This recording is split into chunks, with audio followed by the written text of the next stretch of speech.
কিয়ামতের ময়দানে আল্লাহর কসম করে বলছি, সেদিন জাহান্নামীদের ভীষণ কষ্ট হবে, আর জান্নাতীদের জন্য অত্যন্ত আসান হবে, অবস্থাটা খুবই আরামের হবে। নবীজি বলেন, এক ফরজ নামাজ, এক ওয়াক্ত ফরজ নামাজ আদায় করতে যে সময়টুকুন লাগে, কিয়ামতের মাঠের এই সময়, এত বড় বিরাট লম্বা সময়, জান্নাতীদের জন্য এরকম হালকা হয়ে যাবে। সুবহানাল্লাহ।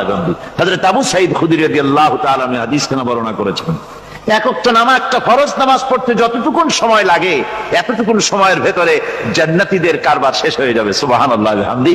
আর ওদের কারবার তো শেষই হবে না।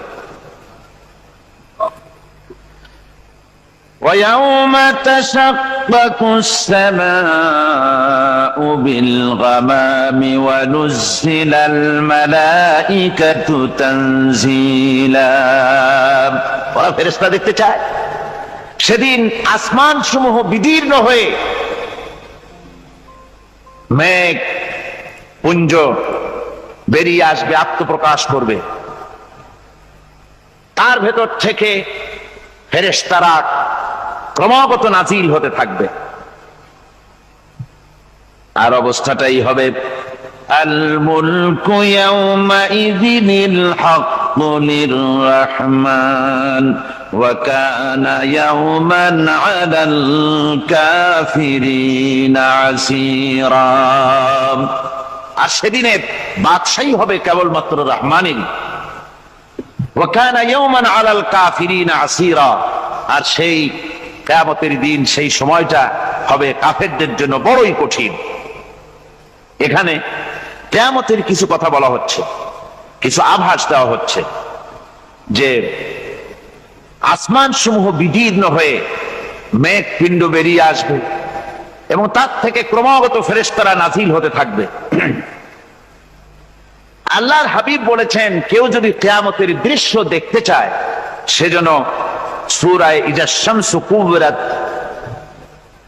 ওয়া ইজা সামাউ ফাতারাত, ইজা সামাউ শাক্কাত, এই সূরাগুলি যেন পড়ে, তাহলে কিয়ামতের দৃশ্য তার চোখের সামনে প্রতিভাত হবে। কিয়ামতের দৃশ্যটা আসলে কেমন হবে, সেই সূরাগুলি তেলাওয়াত করলে সে বুঝতে পারবে। যেমন আল্লাহ পাক বলছেন, ইযাস সামাউ ফাতারাত ওয়া ইযাল কাওয়াকিবু তাসারাত ওয়া ইযাল বিহারু ফুজ্জিরাত ওয়া ইযাল কুবুরু বুসিরাত।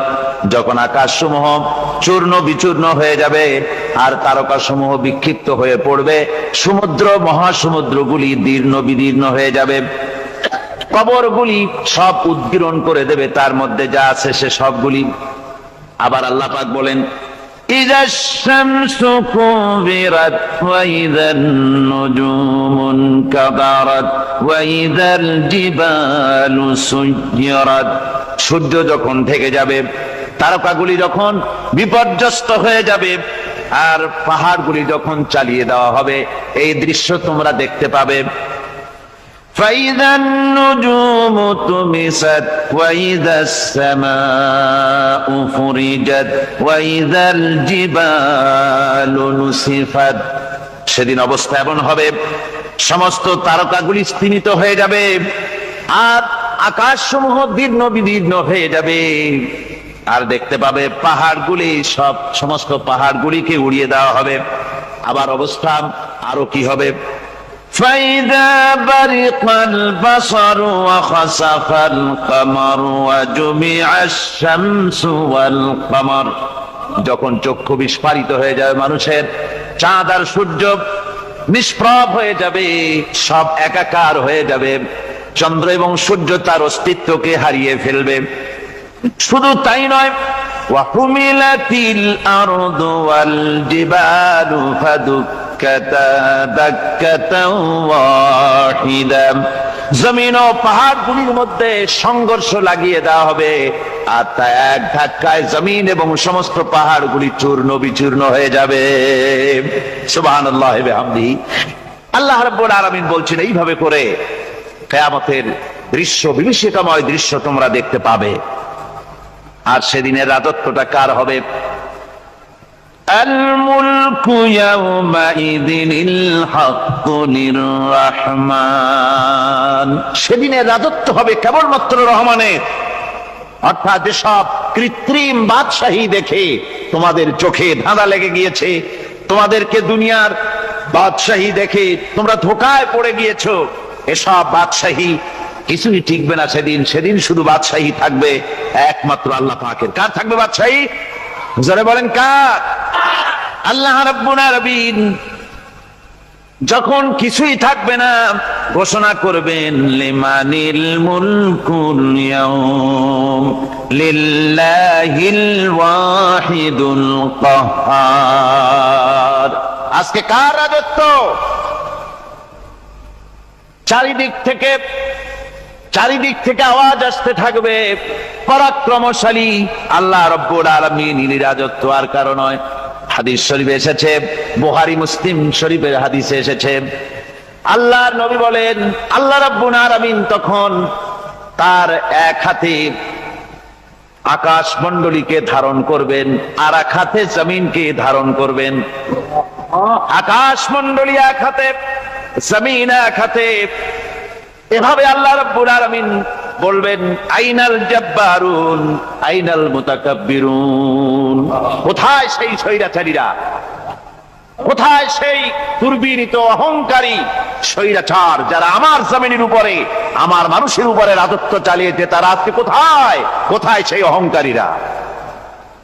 আল্লাহ পাক সেদিন যে বলবেন, সেদিন তো বলবেন, কিন্তু দুনিয়ার মাঝেও স্বৈরাচার যারা, অহংকারী যারা, তাদের শাস্তি পৃথিবীর বুকেও দেন, আর সেদিন তো দিবিনি। কত স্বৈরাচার আমরা দেখলাম, কত অহংকারী দেখলাম, যাদের তর্জনী হেননে লক্ষ কোটি কোটি মানুষ উঠতো আর বসতো। তাদের জিল্লাতির সঙ্গে আল্লাহ রাব্বুল আলামিন কতজনকে বিদায় করে দিলেন। ফুলের মালা নিয়ে কুলাতে পারে নাই, পা থেকে শুরু করে গলা পর্যন্ত ফুলের মালা দিয়া ডুবাই দিল ভক্তরা। আবার আল্লাহ রাব্বুল আলামিন এমন শাস্তি দিলেন, ফুলের মালার পরিবর্তে জুতার মালা নিয়ে জেলের মধ্যে ঢুকাইয়া দিলেন। ঠিক কিনা গণ? অহংকারী আর স্বৈরাচার যারা হয়, আল্লাহ পাক এভাবে তাদের দৃষ্টান্ত দেখিয়ে দেন। আমরা কত দেখলাম, 9 বছরের রাজা 10 বছরের সাজা। পৃথিবীর মুখে যারা অহংকার করে, যারা স্বৈরাচার হয়, আল্লাহর আইনকে যারা বৃদ্ধঙ্গুষ্টি প্রদর্শন করে, আল্লাহ পাক তাদের জমিনেও দেখান। এখানে চূড়ান্ত ফয়সালা আল্লাহ করেন না, আসল ফয়সালার জায়গা তো আছেই, তবে এখানে নমুনা দেখায় দেন।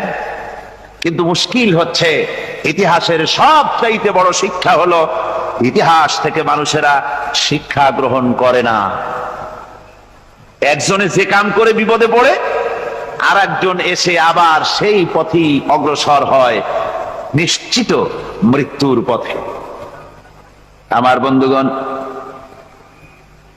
আল্লাহ পাক বলছেন সেই দিন আমার রাজত্ব হবে, আর কারো রাজত্ব হবে না। ওয়াকানা ইয়াওমান আলাল কাফিরিনা আসীরা। আর ওই দিনটা, ওই কিয়ামতের দিন হবে কাফেরদের জন্য সবচাইতে কঠিন। সবচাইতে কঠিন হবে কাদের জন্য? কাফেরদের জন্য। কাফের কারা? কাফের হচ্ছে তারা যারা নাকি আল্লাহর আইনকে অস্বীকার করেছে, আল্লাহকে অস্বীকার করেছে, আল্লাহর আইনকে অস্বীকার করেছে। ওরা কি? কাফের। কুফর শব্দের অর্থ হচ্ছে গোপন করা। এই জন্য অন্ধকার রাতকে আরবিতে কাফের বলা হয়েছে, অর্থাৎ যা সব জিনিসকে অন্ধকার দিয়ে ঢেকে দেয়। তো কুফর হচ্ছে সেই জিনিস যা মহাসত্যকে ঢেকে দেয়, সত্যকে, মহাসত্যকে ঢেকে দেয় যেই জিনিস, সেটাকে কুফর বলা হয়। আর এই কাফের অন্ধকারে ঘুরে মরে, সে কোন আলোর খোঁজ পায় না। আল্লাহ রাব্বুল আলামিন বলেন, কাফেরদের কথা এখন শোনাচ্ছেন আল্লাহ পাক, والذين كفروا أولياؤهم الطاغوت يخرجونهم من النور إلى الظلمات। যারা কাফের, যারা কুফরি অবলম্বন করেছে, তাদের সাহায্যকারী আর পৃষ্ঠপোষক হচ্ছে তাগুত। তাগুত বলা হয় সেই শক্তিকে যে শক্তি শুধু নিজেই আল্লাহর আইন অমান্য করে বসে থাকে না, বরং অন্যদেরকেও আল্লাহর আইন অমান্য করতে বাধ্য করে। ওদেরকে আরবিতে কি বলা হয়? তাগুত বলা হয়। আর এই তাগুতি শক্তি, এই তাগুত হয় তার সাহায্যকারী, যা তাকে আলো থেকে টেনে অন্ধকারের ভেতরে নিয়ে যায়। আর কাফের হচ্ছে আল্লাহ পাকের ভাষায় অর্থাৎ কোরআনের ভাষায় কাফের হচ্ছে সবচাইতে নিকৃষ্ট প্রাণী, সবচাইতে নিকৃষ্ট জীব, মহাসত্যকে যারা অস্বীকার করেছে, যারা আল্লাহকে মানে না, যারা আল্লাহর কোরআনকে মানে না, যারা ইসলামকে স্বীকার করে না, তারা সবচাইতে নিকৃষ্ট প্রাণী। আল্লাহ রাব্বুল আলামিন বলেন, ইন্না শাররাদ দাওয়াবি ইনদাল্লাহিল্লাযীনা কাফারু ফাহুম লা ইউমিনুন। নিশ্চয়ই আল্লাহর জমিনে সব বিচরণশীল জীব যত আছে, আল্লাহ বলছেন আমার জমিনে বিচরণশীল জীব যত আছে তার মধ্যে সবচাইতে নিকৃষ্ট প্রাণী হলো যারা ঈমান আনে নাই, যারা বিশ্বাস করে না আমি আল্লাহকে, যারা পরকালকে বিশ্বাস করে নাই, যারা কোরআনকে বিশ্বাস করে নাই, যারা ইসলামকে বিশ্বাস করে নাই, পৃথিবীর মধ্যে তারা সবচাইতে নিকৃষ্টতম প্রাণী। আল্লাহ বলেন শুধু নিকৃষ্ট জনক নিকৃষ্ট প্রাণী বললেই সারে না, এরা হলো চতুষ্পদ জানোয়ারের মতো। কে বলতেছেন? আমি বলছি না, কিন্তু আল্লাহ পাক বলতেছেন চতুষ্পদ জানোয়ারের মতো কাফেরেরা। وَمَثَلُ الَّذِينَ كَفَرُوا كَمَثَلِ الَّذِي يَنْعِقُ بِمَا لَا يَسْمَعُ إِلَّا دُعَاءً وَنِدَاءً। এই কাফেরদের দৃষ্টান্ত হচ্ছে সেই রাখালের মতো, যে রাখাল তার পশুদেরকে ডাকে আর ওই পশুরা একটা ডাক শোনে মাত্র, কিন্তু কি যে বলে তা তো পশুতে বোঝেন। কথা বুঝতে পেরেছে? صُمٌّ بُكْمٌ عُمْيٌ فَهُمْ لَا يَعْقِلُونَ। এরা বোবা, এরা বধির, এরা অন্ধ, এ কারণেই কোনো কথা বোঝে না। এরা চতুষ্পদ জানোয়ারের চাইতেও নিকৃষ্ট। যাদেরকে আমি আল্লাহ বলেন, যাদেরকে আমি চোখ দিলাম, চোখ থাকতে হক দেখলো না, সব দেখলো। হক দেখে নাই চোখ দিয়া, এই চোখ দিয়া সব দেখলো। নারীর সৌন্দর্য উপভোগ করলো আর নারীর অঙ্গ প্রত্যঙ্গ নিয়ে নানা ধরনের গল্প লিখলো, কবিতা লিখলো, কিন্তু এই সৌন্দর্য যিনি দিলেন তারেও চিনল না। আছে না কত কবি আমাদের দেশে? আমার দেশের সেই কবি জাতীয় পুরস্কার পায় যে কবি নারীর বিশেষ বিশেষ অঙ্গ নিয়ে বেশি করে নির্লজ্জ কবিতা লিখতে পারে, ওই হলো সবচেয়ে বড় কবি। আমার বন্ধুগণ, একজন বুজুর্গ ব্যক্তি তিনি পথ দিয়ে যাচ্ছিলেন, তো সে পথে এক সুন্দরী যুবতী মেয়েকে দেখে সেই যুবতী মেয়ের দিকে এই বুজুর্গ ব্যক্তি এক নজরে তাকায় আছে। তখন এই ঘটনাটাকে কবি এভাবে লিখতেছেন সাজায়, একদা সুখদায়ক প্রমোদা বদন দর্শন করিবম ঝরিল নয়ন, হেসে কহে সে রূপসী সবিস্ময় মন, কহ দেখি মহাশয় কহ কি কারণ, বিষয় বিরাগী তুমি ভুবনে প্রচার, কি হেতু জন্মিল তব মানস বিকার, সামান্য ললনা রূপ করি দর্শন, উচিত না হয় তব অশ্রু বরিশন। বুজুর্গ ব্যক্তি ওই মহিলার দিকে তাকিয়ে তাকিয়ে কাঁদতেছেন। সুন্দরী মহিলা বলেন, আল্লাহর বুজুর্গ বান্দা, আপনি এলাকার ভিতরে বুজুর্গ এবং পীর হিসাবে, বুজুর্গ ব্যক্তি হিসাবে আপনি বিখ্যাত। আজকে আমাকে এখানে দেখে আপনি আমার দিকে তাকায় আমার রূপ উপভোগ করতেছেন আর কাঁদতেছেন। আপনার মতো সংসার বিরাগী মানুষ আমার মতো একটা সুন্দরী মেয়েকে দেখে ভাবে কাঁদা ঠিক না। বুজুর্গ ব্যক্তি বলছেন, হেসে কহিলাম বালে করহ শ্রবণ, নেত্র ঝরে তবু হেতু ভেব না এমন, যে শিল্পী রচিল ওই সুধাংশু বদন, তাহার তরে ছড়ে নেত্র নয়নে জীবন। ও আল্লাহর বান্দি, আমি তোমাকে দেখি কান্দি না, আমার চোখে পানি বেরিয়ে গেছে। তোমারে দেখে আমি মনে মনে ভাবলাম, এত সুন্দর করে যিনি মানুষ বানিয়েছেন, না জানি ওই আল্লাহ রব্বুল আলামিন কত বড় সুন্দর। আমার ভাইরা, সুতরাং চোখ থাকতে ওরা আল্লাহ রাব্বুল আলামিনের কুদরত ওরা দেখে নাই, কান থাকতে কোরআনের আওয়াজ ওদের কানের মধ্যে ঢোকে নাই, বিবেক থাকতে আল্লাহর দ্বীনকে বুঝতে পারে নাই, চিন্তা করতে পারে নাই। আল্লাহ রাব্বুল আলামিন বলেন, উলাইকা কাল্লানাম, এরা হলো চতুষ্পদ জানোয়ার, বালহুম আদাল। শুধু জানোয়ার না, জানোয়ারের চাইতেও নিকৃষ্ট। এমনই জানোয়ার, আল্লাহ বলেন শুধু জানোয়ার না, জানোয়ারের মতো শুধু খায় জনমের মতো। والذين كفروا يتمتعون ويأكلون كما تأكل الأنعام। এই কাফেরগুলির কাম শুধু ফুর্তি করা, গান বাজনা, নাটক, গল্প, এই সব কাজ তাদের। নামাজ নাই, রোজা নাই, আল্লাহর চিন্তা নাই, তাহাজ্জুদ নাই, পরেজগারি নাই, শুধু গান আর নাচ। দেখেন না ফুর্তি। এই যে 1 জানুয়ারি রাত 12টার সময় আমার ঘুম ভেঙে গেল, এই যেখানে আমি ছিলাম, বিকট আওয়াজ। আমি মনে করলাম পাশের বাড়ি বুঝি ডাকাত পড়ছে। পরে বাড়িওয়ালা আমাকে বললেন যে ডাকাত না, বোধহয় এই নিউ ইয়ার সেলিব্রেট হচ্ছে, নতুন বৎসর উদযাপন হচ্ছে, বোমা দিয়ে শহরবাসীর আরামের ঘুম হারাম করে এগুলি করা হচ্ছে। এ তো গেল 1 জানুয়ারি। আর যখন আমাদের নিজেরটা যখন আসে, অর্থাৎ 1 বৈশাখ, তখন দেখছেন অবস্থা 1 বৈশাখে। এবছর আমাদের দেশে 1 বৈশাখে ঢাকায় যে দৃশ্য আমি টিভির মধ্যে দেখলাম, তাতে আমার মনে হয়নি যে 12 কোটি মুসলমানের দেশে রাজধানীতে এই দৃশ্য হচ্ছে।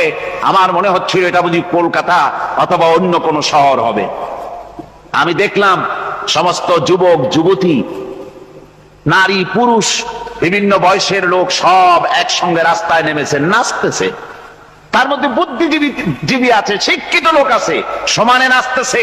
আর তাদের মুখোশ পরা, বানরের মুখোশ, কুকুরের মুখোশ, শূকরের মুখোশ, ঘোড়ার মুখোশ, পাপিশিয়ালের মুখোশ, এই মুখোশ পরে এভাবে নাচতেছে। আমি চিন্তা করলাম, নববর্ষের সাথে কুত্তার মুখোশের সম্পর্ক কি? নববর্ষের সাথে পাপী শ্রীগালের মুখোশের সম্পর্ক কি? তাহলে ওরা কি বলতে চায় যে আগামী বছরটা আমরা কুত্তার ভূমিকায় অ্যাক্টিং করব, অথবা শ্রীগালের মতো ধূর্তামি করব জাতির সাথে? তারপরে কি করলো? সকাল বেলায় যুবক যুবতী 1 বৈশাখ সূর্য উদয়ের আগে রমনা লেকের পাড়ে গিয়ে সব দাঁড়িয়েছে বাসন্তী রঙের শাড়ি পরে। তারপরে সেখানে দাঁড়িয়ে সূর্য উদয়ের পানে তাকিয়ে সকাল বেলায় ভাবে করজোর করে বলছে, এসো হে নববৈশাখ স্বাগতম হে। নববৈশাখ অলক্ষে বোধহয় এটা শুনে বলতেছে, বাবাজিরা আমারে ডাকতেছো, অপেক্ষা করো, আমি আসতেছি। আমারে ডাকতেছো, আমি আসতেছি, কোমরে গামছা বেঁধে আসতেছি, 225 মাইল স্পিডে আসতেছি, 30 ফুট উচ্চ জলোচ্ছ্বাস নিয়ে আসতেছি, নববৈশাখের মজা সাত চাকায়। আমার ভাইরা, মুসলমান নববর্ষ উদযাপনের সাথে মুসলমানের কিসের সম্পর্ক? মুসলমান যদি এই দিন উদযাপনই করে, তাহলে তাকে করতে হবে ফজরের নামাজ পড়বে। মুসলমান নববর্ষ উদযাপন করবে, ফজরের নামাজ পড়বে, তারপরে কোরআন শরীফ তেলাওয়াত করবে, দরুদ শরীফ পড়বে, আল্লাহর দরবারে হাত তুলে বলবে, রব্বুনা রাব্বিন, একটি বছর পার করে দিলাম, নাফরমানি ছাড়া কিছুই তো করি নাই, বিগত বছরে যা করেছি মাফ করে দাও, আগামী বছরটা গোটা জাতি আর দেশের জন্য কল্যাণকর মঙ্গলময় করে দাও। এটাই তো বলা উচিত ছিল, নাকি বলে? তা না করে, তা না বলে, বৈশাখের পরিচালককে না দেখে সরাসরি বৈশাখকে আহ্বান করা হয়েছে, আর বৈশাখ আহ্বান করার মজা জনমের মতো দেখাই দিয়েছে। আল্লাহ রাব্বুল আলামিন তাই বলেন, কাফেররা তাদের কাজ হলো শুধু খাওয়া, তারা এমন খাওয়া খায় জনমের মতো খায়। ইয়াকুলুনা কামা তাকুলুল আনাম, জানোয়ারে যেমন খায় ওই রকম খায়। তার মানে খায়, একটু বিসমিল্লাহ কয় না, খায় যখন ছেড়ে দেয় তখন আলহামদুলিল্লাহ বলে না, বাহাত দিয়ে খায়, আবার বাহাত দিয়ে খায়। ডাব একটা কাটলো, বিসমিল্লাহ নাই, খাইলো, 2-4 ঢোক খাইয়া পুরা ডাবটার ফেলাই দিল। ডাবটা কি তোমার বাজান তৈরি করছিল নাকি? একটু বিসমিল্লাহ বললা না, একটু শুকরিয়া আদায় করলাম। আমি গত এই যে ডিসেম্বর গেল, ডিসেম্বরের 16 তারিখ আমেরিকা থেকে এসেছি। ওখানে দেখলাম তারা প্রতি নভেম্বর মাসের শেষ বৃহস্পতিবার থ্যাঙ্কস গিভিং ডে অবজার্ভ করে। তা আমি জিজ্ঞেস করলাম, থ্যাঙ্কস গিভিং ডে জিনিসটা কি? ওরা বললো, এটা হচ্ছে এই যে গড আমাদেরকে সারা বছর ভালো খাওয়াইছে, আমাদেরকে ভালোভাবে পড়াইছেন, সুন্দর রেখেছেন, এই জন্য আমরা গডকে থ্যাঙ্কস দেই নভেম্বরের এই শেষ দিনটিতে। সারা বছরে ভালো খাইছি, ভালো থাকছি, এই জন্য গভর্নমেন্টকে মানে গডকে থ্যাঙ্কস দিলাম। আমি আমার আলোচনায় সেখানে বললাম যে দেখেন, রাশিয়ার সাথে আমেরিকার পার্থক্য তো এখানে, ওরা গডকে অস্বীকারই করেছে, গডই মানে না। আর এরা গডের নামাজ রোজা বা ইবাদত কিছু করুক আর না করুক, গডের অন্তত একটা ধন্যবাদ দেয়। ওরা ওদের ডলারে লিখেছে, ইন গড উই ট্রাস্ট, প্রত্যেকটা ডলারে লেখা আমরা গডে বিশ্বাস করি। তো শুকর আদায় করলে তো আল্লাহ বাড়িয়ে দিবেন। আল্লাহ রাব্বুল আলামিনের সুন্নাত হলো, শুকর যদি কেউ আদায় করে আল্লাহ বাড়িয়ে দেন। লা ইন শাকারতুম লাযীদান্নাকুম ওয়া লা ইন কাফারতুম ইন্না আযাবী লাশাদীদ। আমার নিয়ামতের শুকর যদি আদায় করো আমি বাড়ায় দেব, আর যদি নিয়ামতের শুকর আদায় না করো তাহলে মস্ত বড় শাস্তি তোমাদের জন্য রেখেছি। তো আমেরিকা শুকর আদায় করে নিজেরা খাইয়া, কিন্তু ওদের জমিন হলো বিশাল জমি। আমি কয়েকবার গিয়েছি এবং বহু স্টেট সফর করেছি। ওদের জমিন এত ফার্টাইল, জমিনে যদি রীতিমতো তারা ফসল ফলাতো, এই ফসল সারা দুনিয়ার দরিদ্র ভূমুক্ষ জনতাকে খাওয়াইয়া বাঁচাইতে পারত। কিন্তু ওরা তা করে না। ওরা করে কি? ওরা মুনাফার হার, বাজার দর ঠিক রাখার জন্য নির্দিষ্ট পরিমাণ জমিনে ফসল ফলায়, কিন্তু জমিন এতই উর্বর, ওদের মেজারমেন্ট করা, মাপ করা, হিসাব করা ফসল হয় না, ফসল হয় বেশি। তখন বাড়তি ফসলকে তারা প্রতি বছর লক্ষ লক্ষ টন আলু আর গমকে তারা সমুদ্রে নিক্ষেপ করে। তাদের আলু এবং গম সেই সময় তারা নিক্ষেপ করে সমুদ্রে যখন ইথিওপিয়া, সুদানে মানুষ না খেয়ে মরছে। পৃথিবীর বিভিন্ন দেশে মানুষ ক্ষুধার যন্ত্রণায় যখন চিৎকার করছে, আর তাদের এই চিৎকারে আকাশ বাতাস ভারী হয়ে যাচ্ছে, তখন ওরা এই কামটি করছে। তাই আমি ওই প্রথম দিন বলেছিলাম যে রাশিয়া যেমন খান খান হয়েছে, অস্তিত্ব বিলুপ্ত হয়েছে আল্লাহর সাথে নাফরমানি করার কারণে। আপনারা বলতে পারেন কমিউনিজম কি একটা সহজ ব্যাপার? একটা বিরাট শক্তি, পৃথিবীর বুকে কত দেশ তারা ডমিনেট করতেছিল।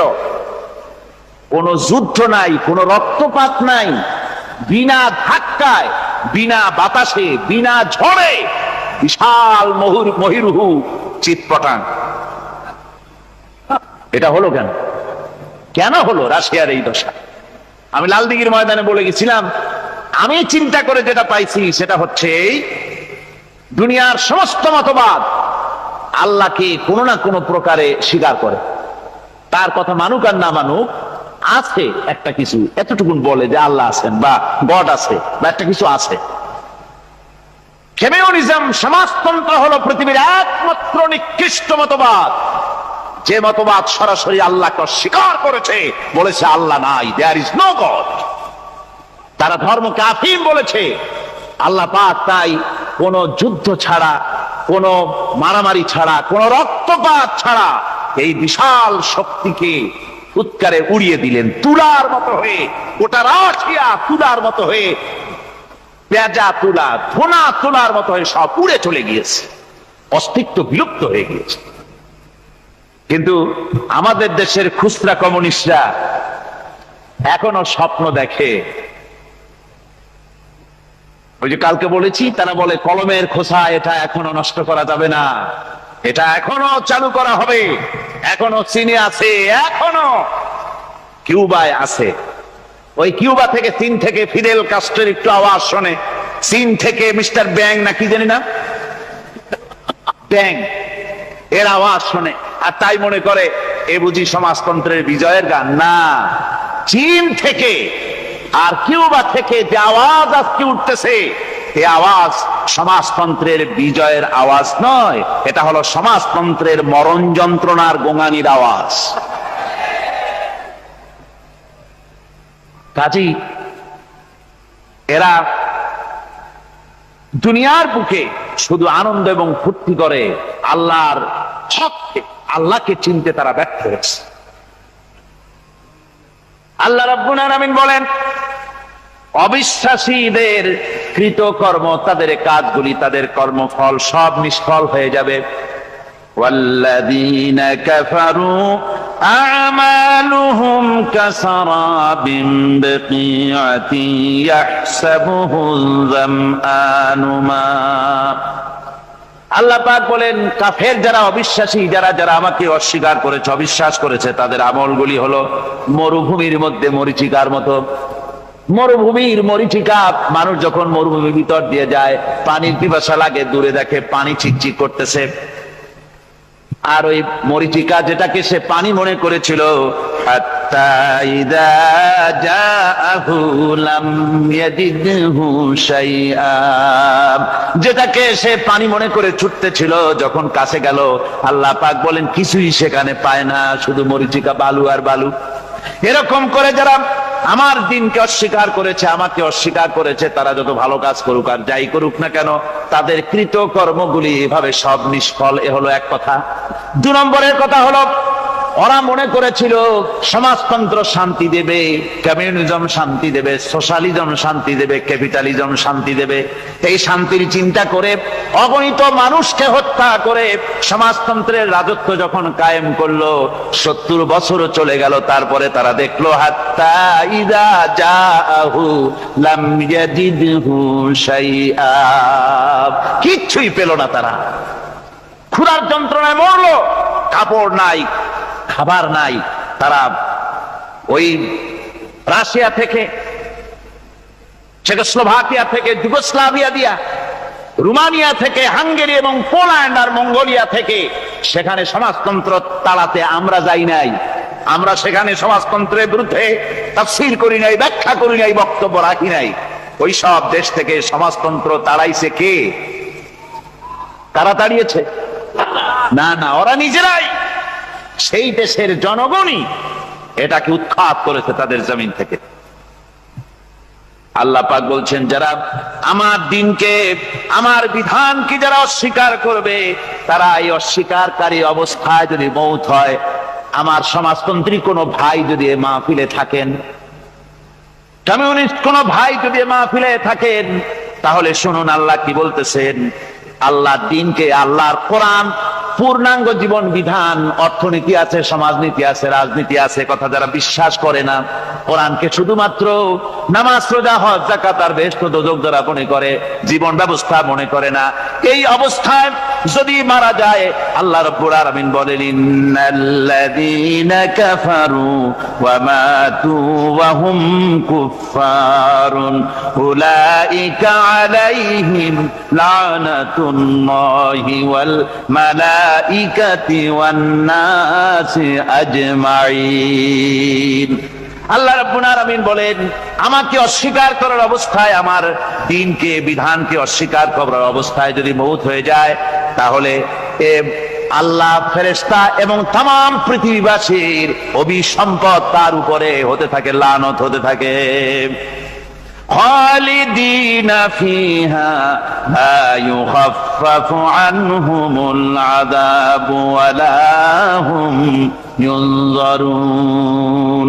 এই অভিসম্পদ অবস্থায় তারা সব সময় লিপ্ত থাকবে, না তাদের আযাবকে কমায় দেওয়া হবে, আর না তাদের কোন রকম অবকাশ দেওয়া হবে।